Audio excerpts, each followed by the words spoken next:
साथियों, जम्मू कश्मीर में धारा 370 ख़त्म होने के बाद आईपीसी तो लागू ज़रूर हुई, लेकिन यहाँ पर ऐसी एट्रोसिटी की घटनाएं ज़रूर बढ़ने लगी। ऐसी एट्रोसिटी एक्ट जो है वो मुकम्मल तरीके से लागू नहीं हुआ। इसका कारण क्या है, क्यों लागू नहीं किया जा रहा? क्योंकि घटनाएं उसके बाद काफ़ी सारी बढ़नी हैं। जो घटनाएं बढ़ रही हैं उन घटनाओं के ऊपर रोकथाम नहीं लग रही। रोज़ नए नए केस सामने आ रहे हैं। उन केसों पर ये घटनाएं जो हो रही हैं, केस बढ़ रहे हैं, इन पर रोकथाम लगाने के लिए ऐसी एट्रोसिटी को किस तरीके से लागू करना चाहिए और क्यों लागू करना चाहिए और क्यों लागू नहीं हो रहा, ये सवाल आप सबके मन में होंगे। हमारे साथ एडवोकेट रमन हैं। रमन, बहुत बहुत स्वागत है हमारे। संसार जी, आपका बहुत बहुत शुक्रिया, क्योंकि जब भी ऐसी कोई इशू आते हैं आप हमारे साथ सबसे पहले आप ही आते हैं हमारे पास। रमन जी, ये ऐसी एट्रोसिटी जो घटनाएं हैं जो बढ़ रही हैं, तो ऐसी एट्रोसिटी एक्ट जो है वो मुकम्मल तरीके पर काम करने में विफल नज़र आ रहा है, क्योंकि कई महीने कई दिन तक घटना होने के बाद एफआईआर जो है वो लॉन्च नहीं हो रही। अगर आप भी चाहते हैं RTI India news Bahujan Samaj की आवाज़ ऐसे ही उठाता रहे, आपकी आवाज़ सरकार के कानों तक पहुंचाए, जो खबरें आपकी सरकार तक नहीं पहुंच रही, जो मुद्दे नहीं पहुंच रहे, उन मुद्दों को सरकार तक पहुंचाए, तो आरटीआई इंडिया न्यूज़ का आर्थिक सहयोग करें। हर महीने 50 रुपये दे करके आरटीआई इंडिया न्यूज़ को बंद होने से बचाएं, ताकि आरटीआई इंडिया न्यूज़ आपकी आवाज़ बना रहे। संसार जी, सबसे पहले मैं ये चीज़ क्लियर करना चाहूँगा, एट्रोसिटी अभी बड़ी नहीं है। कहने का मतलब है कि पहले कुछ चीज़ें ऐसी थी जो रिपोर्टिंग नहीं हो रही थी। अभी इश्यूज़ पहले भी थे, मगर अभी उनकी रिपोर्टिंग होना स्टार्ट हो गई, क्योंकि 370 टूटने के बाद जैसे ही वो एक्ट यहाँ पे लागू हुआ है। क्योंकि पहले सिंपल आईपीसी में कोई भी केस ज़्यादा वो रजिस्टर होता था, मगर अगर जैसे ही वो 370 ख़त्म हुआ है, उसके लिए जो एट्रोसिटी एक्ट वो यहाँ पे एप्लीकेबल हुआ है एज़ पर जैसे बाकी लॉज इंडिया के लॉज हैं, वो इसी तरह जम्मू में भी एट्रोसिटीज़ एक्ट जो है वो एप्लीकेबल हुआ, प्रिवेंशन ऑफ एट्रोसिटीज़ एक्ट। उसमें सबसे बड़ी बात ये है कि पहले यहाँ पे कोई सिस्टम नहीं था, एक्ट यहाँ पे लागू नहीं था। कोई भी केसेस जो थे वो सिर्फ आईपीसी में होते थे। जैसे कोई सिंपल सा केस है, जैसे किसी को आप धक्का मुक्की कर रहे हो, 323 है उसमें सेक्शन आईपीसी की, तो इसी तरीके से पहले ये चीज़ें नहीं थी। अभी जैसे कि एट्रोसिटी एक्ट है उसके उसमें सेक्शन 3 क्लियर है। जैसे उसमें मेरे ख्याल में 21 जो है क्लासेज हैं जिसमें वो पूरा जो भी चीज़ें हैं वो मेंशन है, सब चीज़ें।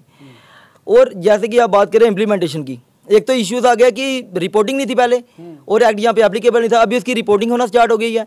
जैसे रिपोर्टिंग स्टार्ट हुई है तो लोगों को पता चलना शुरू हो गया कि एट्रोसिटीज़ एक्ट लग रहा है। तो मगर उसके बाद भी कुछ चीज़ें ऐसी हैं, अभी भी लग तो रहा है, मगर उनको एक प्रॉपर फॉर्म नहीं पता है, किस फोरम में जाना है, किस तरीके से जाना है। जैसे हम सोशल वेलफेयर डिपार्टमेंट की बात करेंगे, उन्होंने एक अलग से बनाया है, एडवाइजरी बोर्ड है, उनके लीगल एडवाइजर भी हैं, फील्ड लेवल काउंसलर्स भी हैं, जो अभी अपने अपने लेवल पर काम कर रहे हैं। तो जिस तरह से वो लोगों को अप्रोच करते हैं, कुछ चीज़ें रिपोर्टिंग हो रही हैं, हमें ये लग रहा है कि एट्रोसिटीज़ बढ़ रही हैं। एट्रोसिटीज़ पहले भी थी, मगर उनको इस तरीके से दिखाया नहीं जाता था, लोग रिपोर्टिंग नहीं करते थे। इसीलिए कि थोड़ा सा ये भी था कि क्योंकि एक्ट तो लागू था नहीं, तो अभी एक्ट आया तो कि अभी इसमें एक्ट में पनिशमेंट भी है। और अभी तक कुछ लोग जो पुलिस अफसर भी हैं ऐसे, जिनके इसमें जिसके पास आईओ है, जो इसमें आईओ होगा जो इसको डील करेगा, वो एक डीएसपी की पावर से कम नहीं होना चाहिए। मगर अभी तक कुछ पुलिस ऑफिसर्स हैं, उनको भी इस एक्ट के बारे में नहीं पता है कि जो हमें किस तरीके से करना है। जहाँ तक मैंने अभी कुछ केसेस में देखा है, उसमें एसएचओ ही डील करता है। उसको ये नहीं पता कि मेरे पास तो पावर नहीं है। जैसे ही सेक्शन 3 बीच में ऐड होगी, या एट्रोसिटी से ऐड होता है, उसमें वो डीएसपी के पास जाएगा। और कुछ डीएसपीज भी ऐसे हैं, उनको ये भी नहीं पता है कि जो एक्ट है उसमें कुछ सेक्शंस ऐसे भी हैं, अगर उनकी जो ड्यूटीज़ है वो नेगलेक्ट करते हैं तो उसके लिए भी पनिशमेंट है। नहीं, लेकिन ये बताना किसने था? ये विभाग को कौन बताएगा? डिपार्टमेंट को पुलिस प्रशासन के आला अधिकारी क्यों नहीं बता रहे, या उनका कोई कैडर ऐसा नहीं करवाया, क्यों नहीं करवा रहे कि जो उन्हें बताया जाए कि इसे कैसे करना है? अगर ऐसा रहेगा तो 2-2, 3-3 महीने जो लोग शिकार हुए हैं ऐसी एट्रोसिटी के, उनकी जान को तो खतरा बना हुआ है। सर, बेसिकली ऐसी कोई बात नहीं है कि कैडर नहीं किए गए हैं। बड़ी सारी वर्कशॉप जो है एडवाइजरी बोर्ड करता है, वहाँ पे मोस्टली डीएसपी भी आते हैं, फील्ड लेवल काउंसलर्स भी होते हैं, लीगल एडवाइजर्स भी होते हैं।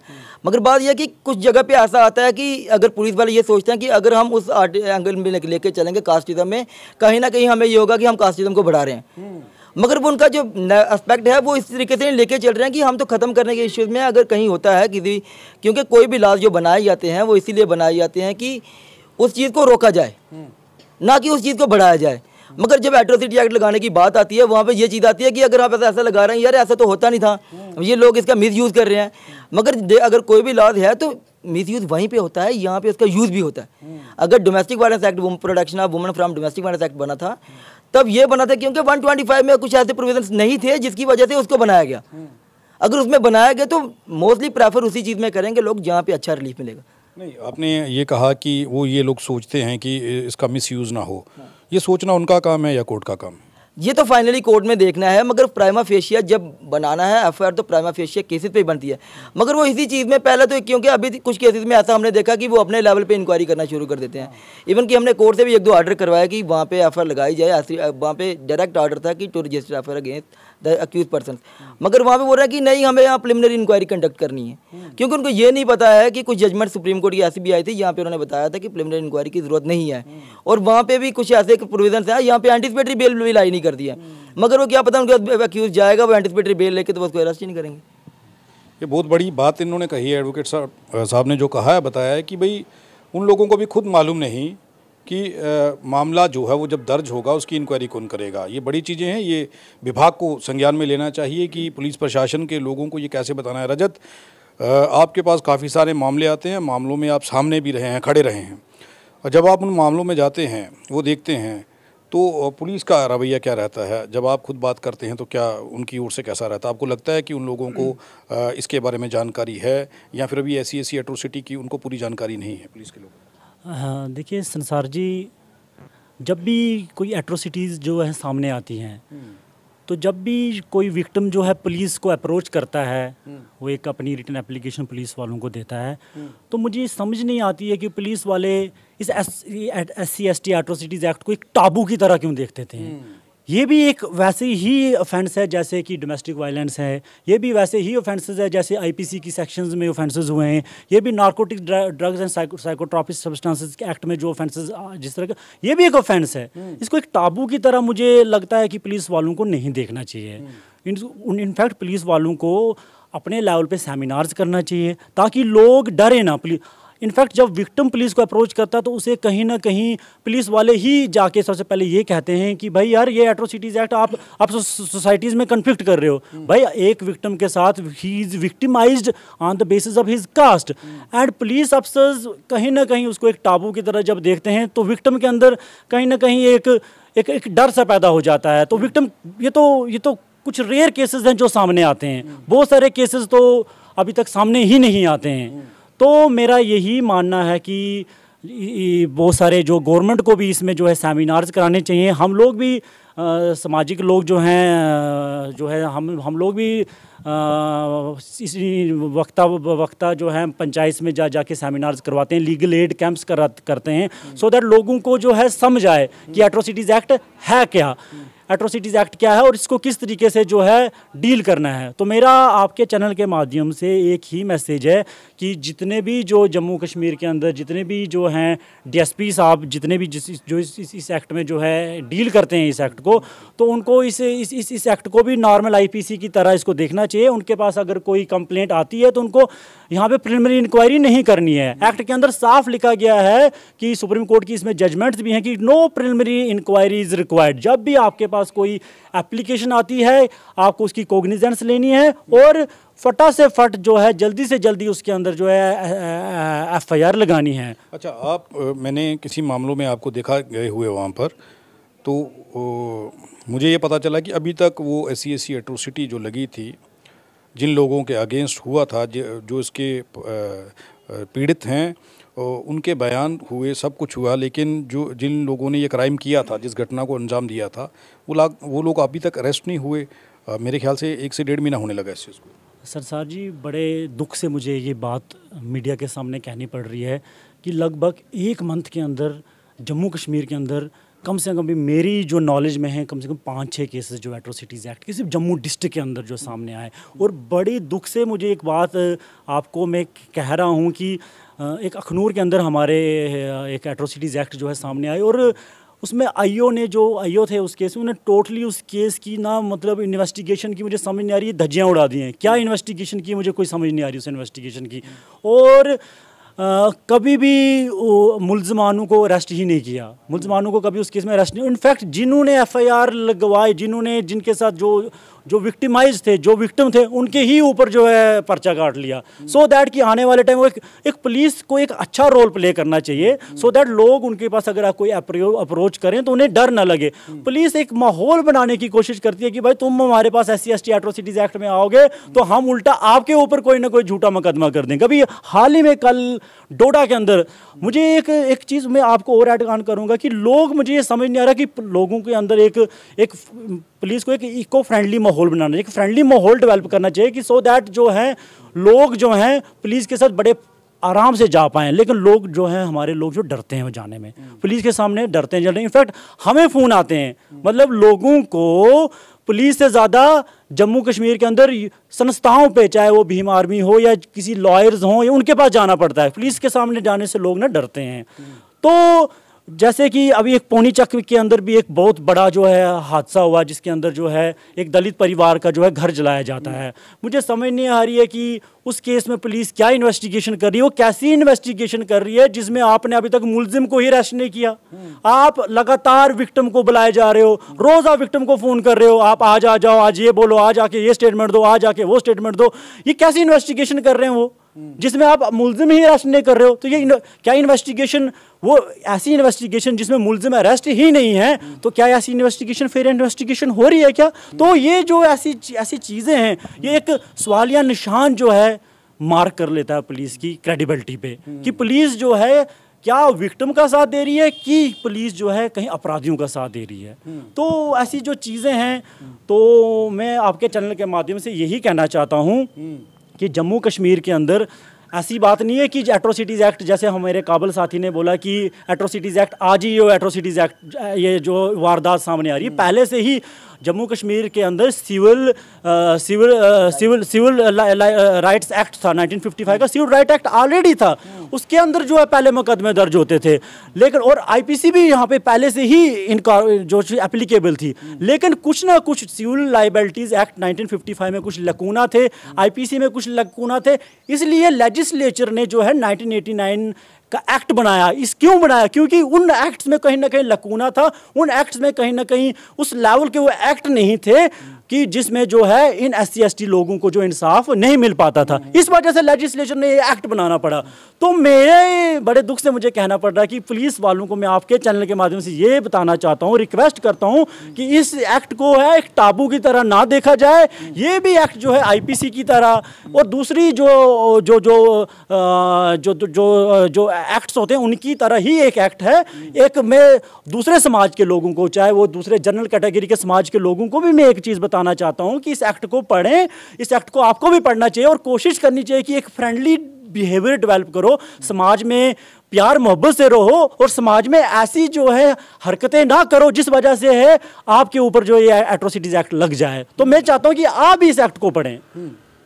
सभी लोगों को SC/ST एट्रोसिटी एक्ट पढ़ना चाहिए, ये एडवोकेट रजत ने कहा है, क्योंकि उन्हें जब मालूम नहीं तो फिर वो गलतियां करते हैं या जानबूझकर करते हैं, मैं नहीं जानता। उसके बाद में फिर पुलिस के पचड़े में पड़ना पड़ता है। और लेकिन पुलिस को अभी तक SC/ST एट्रोसिटी एक्ट की समझ क्यों नहीं आई, उसकी इंक्वायरी कैसे करनी है, ये समझ क्यों नहीं आ रहा, ये भी सवाल उठ रहे हैं। कुंडल साहब, आप कैसे देख रहे हैं कि ये SC/ST एट्रोसिटी एक्ट जो है, इसे एक हौवे की तरह पुलिस प्रशासन के लोग क्यों देखते हैं, जबकि उन्हें इसमें कार्रवाई करनी होती है, और उसी परिवार को ये क्यों करते हैं कि आप चुप रहिए, आपको नहीं मालूम, उनको डराने और धमकाने की कोशिश क्यों की जाती है? देखिए, इसमें ये सबसे पहले तो ये बात होगी कि लॉ कोई भी हो, जब तक उसको लागू करने वाले अच्छे लोग नहीं होंगे, ईमानदार लोग नहीं होंगे, तब तक उस कानून का ना तो अच्छी तरह से लागू हो पाएगा, ना ही अच्छी तरह से ईमानदारी से उसका इस्तेमाल हो पाएगा। ये देखिए, फिर आप क्या कहते हैं कि जो लोग चला रहे हैं इस वक्त, जिन लोगों के हाथ में उस कुर्सी पर जो लोग हैं, जो कानून को चला रहे हैं, वो ईमानदार नहीं है? देखिए, आप जो ये आपने रजत जी ने बताया, जो केसेस हुए हैं ये एट्रोसिटी के, उस हिसाब से जो इन्वेस्टिगेशन चल रही है, बायस्ड इन्वेस्टिगेशन चल रही है, उसमें ये क्या कर रहे हैं, हमारे लोगों को ही डरा रहे हैं, धमका रहे हैं पुलिस वाले, हमारे लोगों को ही बार बार ये थाने में बुला रहे हैं, हरास कर रहे हैं, और जो मुलजिम हैं उनकी अभी तक गिरफ्तारियां भी नहीं हो रही। अब ये जो इसका कारण क्या समझते हैं आपकी? डरा रहे हैं, धमका रहे हैं, इसका मतलब ये कि समाज के लोगों को, उन लोगों को कानून की जानकारी नहीं है, ये भी एक कारण हो सकता है? किनको? समाज के लोगों को? नहीं, ऐसा नहीं है। आजकल सोशल मीडिया है, समाज को जानकारी है, तभी तो लोग SC/ST एक्ट के तहत थाने में पर्चे लगाने जा रहे हैं। पहले तो उनको पता ही नहीं था, अब तो उनको पता है, जानकार है। अब उनके साथ कोई भी जब जातिवादी या कोई ऐसी घटना होती है, वो थाने में जाते हैं, जब अपने वकीलों को अप्रोच करते हैं, जैसे संस्था को अप्रोच करते हैं, वो अपनी कार्रवाई उस हिसाब से करते हैं। लेकिन पुलिस को क्या डर है? पुलिस ने तो कार्रवाई करनी है, मुजरिम तो मुजरिम होता है, पुलिस ने काम करना चाहिए। फिर पुलिस इसे कहीं ना कहीं सही तरीके से काम करना क्यों नहीं चाहती? कारण क्या है? जानकारी नहीं है या फिर जानबूझ करके गलत दिशा में इस केस को ले जाते हैं? जी, ये देखिए, ये बेसिकली ये जातिवाद को जो होता है, जो समाज में, उसको ये दबाना चाहते हैं, ये दिखाना नहीं चाहते कि जातिवाद हो रहा है। ये ऐसा बताना चाहते हैं कि जातिवादी की घटना तो हो ही नहीं रही, इसलिए उसमें ये बायस्ड इन्वेस्टिगेशन करते हैं, हमारे लोगों को हरास करने की, परेशान करने की कोशिश करते हैं, और ये चाहते हैं कि ये लोग आए ही ना, ऐसे तरीके से इनको परेशान किया जाए, इनके ऊपर ही उल्टे पर्चे लगाए जाएँ। अभी आपने सुना ये अखनूर का मसला है, उसमें जब उनके खिलाफ उन्होंने FIR लगवाने की कोशिश की, FIR लगी भी, और पुलिस अब उनके जो विक्टिम है उनके खिलाफ ही 306 का पर्चा लगाया। बोलिए, ये तो सामने सामने दिखाई दिया जा रहा है कि ये तो उनको डराने की कोशिश है। लेकिन जब आप लोग जाते हैं, आप वकील साहबान जब थाने में जाते हैं, पुलिस प्रशासन के लोगों से मिलते हैं, तो आप उनसे पूछते हैं कि भैया ये क्या कर दिया, ये कैसे कर दिया, फिर क्या जवाब होता है? देखिए, अब ये इन्वेस्टिगेशन की पावर उनके पास है। हमारा अप्रोच है, हम कोर्ट में कोई एप्लीकेशन दे देंगे या प्रोटेस्ट पिटीशन फाइल करेंगे, 156 में करेंगे, जिससे इन्वेस्टिगेशन तो पुलिस ने करनी है, अब पावर तो उनके पास है। जब आपके पास बयान आते हैं, आप पढ़ते हैं, पीड़ित परिवार से या पीड़ित लोगों से जब आप खुद मिलते हैं, उस स्टेटमेंट में और वहाँ पर जो कार्रवाई होती है जिसमें पर्चा लगाया हुआ होता है पीड़ित के खिलाफ, तो आप जब पुलिस से बात होती है उस रिगार्डिंग, तो फिर आप पूछते हैं उनसे कि ये कैसे कर दिया, ये तो था ही नहीं? जब उनसे बात करो तो वो कहते हैं हम इन्वेस्टिगेशन कर रहे हैं। अच्छा जी, खाली इन्वेस्टिगेशन? मतलब उनका कोई क्लियर जवाब नहीं, तो कह रहे हैं हम इन्वेस्टिगेशन कर रहे हैं, अभी देख रहे हैं, जो बस यही है। रमन जी, यही सवाल है कि जब आप लोग उनसे पूछते हैं तो उनका जवाब क्या रहता है? कि इन्होंने कहा कि वो कहते हैं हम इन्वेस्टिगेशन कर रहे हैं। इन्वेस्टिगेशन का मतलब ये तो नहीं कि साफ साफ जिस एक्ट में ये लिखा गया है कि तुरंत उस व्यक्ति को गिरफ्तार किया जाना है और उस व्यक्ति को तब तक खुलेआम छोड़ा हुआ होता है जब तक उसकी ज़मानत का बंदोबस्त नहीं होता। सर, जैसे कि प्रोविज़न है लॉ में कि जो इन्वेस्टिगेशन जो पावर है वो तो इन्वेस्टिगेशन अफसर ही करेगा, इन्वेस्टिगेटिंग ऑफिसर जो भी होगा। बेसिक चीज़ में ये देखी जाती है कि जो नीड ऑफ अरेस्ट है वो पावर भी जो है वो एक आईओ के पास पावर होती है कि जो मुलज़म है उसको अरेस्ट करके रखना है for the purpose of investigation, not for the purpose of punishment, क्योंकि पनिशमेंट जो डिसाइड करना काम है वो कोर्ट का काम है। और मीन वाइल उसको अरेस्ट करने के सिर्फ इतना सा मोटिव होता है कि वो एविडेंस टैंपर ना करे, ज्यूरिसडिक्शन जंप ना करे, और जहाँ कोई धमकाए ना विटनेस वगैरह को, कि ना कोई एविडेंस वगैरह रिमूव करे, डिसअपियर करे, इतना सब। हाँ, ऐसी एट्रोसिटी जो है उसका तो सीधा सीधा मतलब है कि पीड़ित परिवार को मारने की कोशिश होती है, इतना कुछ होता है। उसके बाद में वो ऐसी एट्रोसिटी एक्ट लागू होता है, दायर किया जाता है, उसके खिलाफ उसके अकॉर्डिंग FIR लगती है। लेकिन सवाल ये है कि जब उसे खुला छोड़ दिया, जब वो व्यक्ति पहले ही उस पीड़ित परिवार को मारने की या धमकाने की कोशिश कर रहा है, जिसके बाद वो FIR लगती है, तो जब उसे खुला छोड़ दिया जाएगा फिर वो गलती नहीं करेगा, इसका कोई प्रावधान है कि भाई ये पुलिस जिम्मेवारी लेगी इसकी? सर, कोई भी ऑफेंस होता है, कोई भी FIR लगती है, पुलिस की ड्यूटी है कि एक पर्सन को अरेस्ट करना for the purpose of investigation. जब तक इन्वेस्टिगेशन कंप्लीट नहीं होती पुलिस उसको रिटेन कर सकती है, डिटेन कर सकती है, फॉर द अरेस्ट कर सकती है अपने पास कि उसको रखना है अपने पास कि वो कोई एविडेंस वगैरह टैंपर ना करे। मगर आज का ट्रेंड ऐसा आ गया है कि पुलिस इन्वेस्टिगेशन तब अरेस्ट करती है जब उन्होंने चालान प्रोड्यूस करना होता है। एक मगवाले वाला केस था, उसमें भी ऐसा ही हुआ। उसमें हम बोलते रहे क्योंकि इसमें एक स्पेशल, जैसे रजत जी ने बोला कि बाकी एक्ट की तरह ये है, मैं एक चीज़ क्लियर करना चाहूँगा, ये बाकी एक्ट की तरह एक्ट नहीं है, ये एक स्पेशल एक्ट है। स्पेशल एक्ट में स्पेशल कोर्ट्स चलेंगी, इसमें स्पेशल प्रोसीजर होगा, स्पेशल ड्यूटीज़ है जो बीच में आईओ की इसमें एक ड्यूटी है कि उसने हर कोई भी अगर प्रोसीडिंग करनी है उसने हर एक प्रोसीडिंग की इन्फॉर्मेशन जो है वो कंप्लेनेंट को देनी है। अगर चाहे वो अपनी ब्रीच ऑफ ड्यूटी लिए पनिशमेंट है आईओ के लिए। मगर कुछ ये आईओ को भी क्लियर नहीं है, वो लेते हैं एज ए रूटीन। अभी इन्होंने ट्रेंड बना दिया कि इनको पता है कि अगर किसी पर्सन को अरेस्ट करेंगे 1-2 महीना तो उसको वो जमानत मिलेगी नहीं, क्योंकि स्पेशल एक्ट है। स्पेशल एक्ट में जब तक इन्वेस्टिगेशन कंप्लीट नहीं होगी, कुछ केसेस में तो ऐसा होता है कि जब तक चालान प्रोड्यूस नहीं होगा तब तक बेल नहीं होगी। क्योंकि एक जो केस हुआ था मग्गोवाली वाला, जब तक उसे उन सभी को अरेस्ट किया गया तब दूसरे दिन उसने चालान पेश कर दी। जब एक इन्वेस्टिगेशन कंप्लीट हो गई तो फिर पर्पज़ क्या है अरेस्ट करने का। फाइनली फिर उन्होंने कोर्ट से बेल ग्रांट की, बेल मिली उनको कोर्ट से, क्योंकि इन्वेस्टिगेशन खत्म हो गई थी। अभी पुलिस का यही ट्रेंड रखा है, कुछ केसेस में पुलिस वाले क्या करते हैं, जब पूरा केस चलता है, जब चालान पूरा फिट हो जाता है, वो 4-5 दिन पहले उसको अरेस्ट करते हैं, कोर्ट में चलाते हैं, हमारी इन्वेस्टिगेशन कंप्लीट हो गई जनाब, ऐसा प्रोसीजर ये इन्होंने कर रहे हैं। और मैं लास्ट में आपसे एक चीज़ क्लियर करना चाहूँगा कि बड़े सारे ऑर्गेनाइजेशंस हैं जो इस इश्यूज़ पे काम कर रहे हैं, कुछ लोगों को अवेयरनेस नहीं है।